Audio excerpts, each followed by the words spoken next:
इस साल करवा चौथ का व्रत 01 नवंबर दिन बुधवार को रखा जाएगा।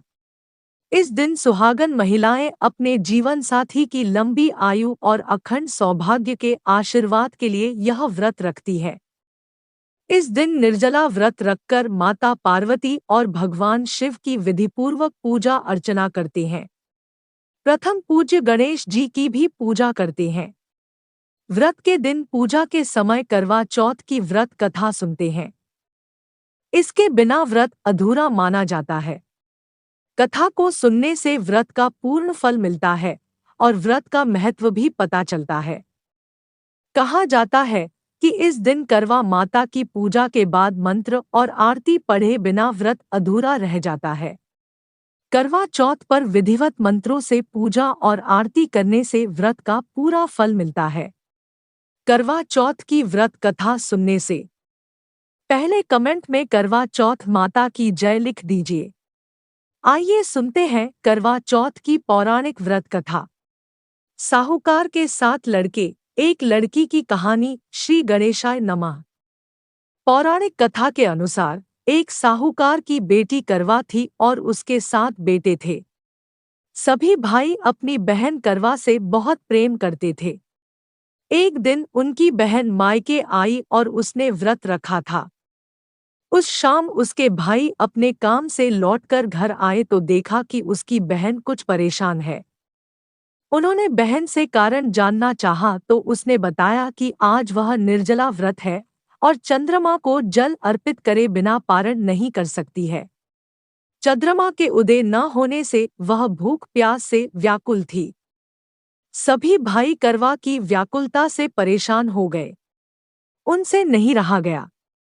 तब छोटे भाई ने एक उपाय सोचा और घर से दूर पीपल के पेड़ पर छलनी की ओट में एक दीपक ऐसे छिपा देता है जैसे कि चंद्रोदय हो रहा हो। इसके बाद वह करवा को जाकर बताता है कि चंद्रोदय हो गया है। यह सुनकर करवा खुश हो जाती है और उसे चांद समझकर जल अर्पित करके पारण करने बैठ जाती है। जैसे ही पहला निवाला डालती है तो उसे छींक आती है, दूसरा निवाला उठाती है तो उसमें बाल निकल आता है। जैसे ही वह तीसरा निवाला मुंह में डालती है तो उसे अपने पति के निधन की खबर सुनाई पड़ती है। यह सुनकर के वह बिलख पड़ती है। तभी उसकी भाभी उसे बताती है कि उसके छोटे भाई ने व्रत का पारण कराने के लिए क्या किया था। यह जानने के बाद करवा प्रण करती है कि वह अपने पति को फिर जीवित कराकर ही रहेगी। वह पूरे साल भर तक पति के शव के पास ही रहती है और उसके शव के पास सुई जैसी उगने वाली घासों को एकत्र करती रहती है। जब करवा चौथ का व्रत आता है तो उसकी सभी भाभियां व्रत रखती हैं और उसके पास आशीर्वाद लेने आती है तो अपनी हर भाभी से कहती है कि यम सुई ले लो, पिय सुई दे दो, मुझे भी अपने जैसे सुहागन बना दो। हर भाभी उसे दूसरी भाभी से यह निवेदन करने को कहती है।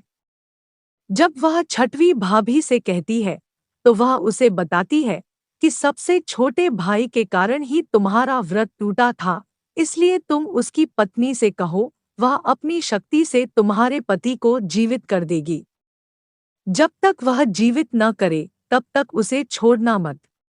इतना कहकर वह चली जाती है।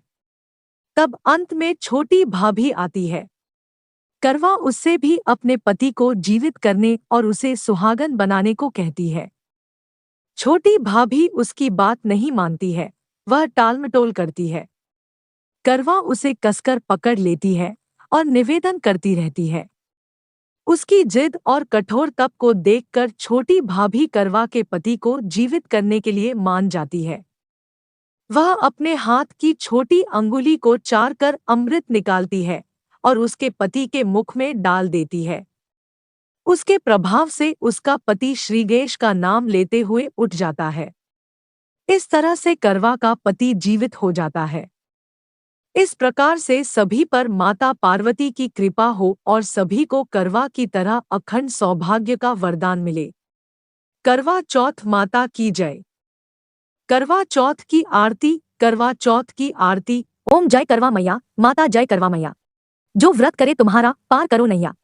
ओम जय करवा मैया। सब जग की हो माता तुम हो रुद्राणी, यश तुम्हारा गावत जग के सब प्राणी। कार्तिक कृष्ण चतुर्थी जो नारी व्रत करती, दीर्घायु पति होवे दुख सारे हरती। ओम जय करवा मैया माता जय करवा मैया। जो व्रत करे तुम्हारा पार करो नैया। होए सुहागिन नारी सुख संपत्ति पावे, गणपति जी बड़े दयालु विघ्न सभी नाशे। ओम जय करवा मैया माता जय करवा मैया। जो व्रत करे तुम्हारा पार करो नैया। करवा मैया की आरती व्रत कर जो गावे, व्रत हो जाता पूरन सब विधि सुख पावे। ओम जय करवा मैया माता जय करवा मैया। जो व्रत करे तुम्हारा पार करो नैया। करवा चौथ माता की जय। आपको व्रत कथा कैसी लगी कमेंट में जरूर बताएं व हम आपके लिए और किस टॉपिक पर वीडियो बनाएं यह भी बताएं। अगर आप हमारे चैनल पर नए आए हैं तो कृपा मन की भक्ति चैनल को सब्सक्राइब कर दीजिए व नए वीडियो सबसे पहले पाने के लिए बेल आइकॉन को दबा दीजिए। धन्यवाद।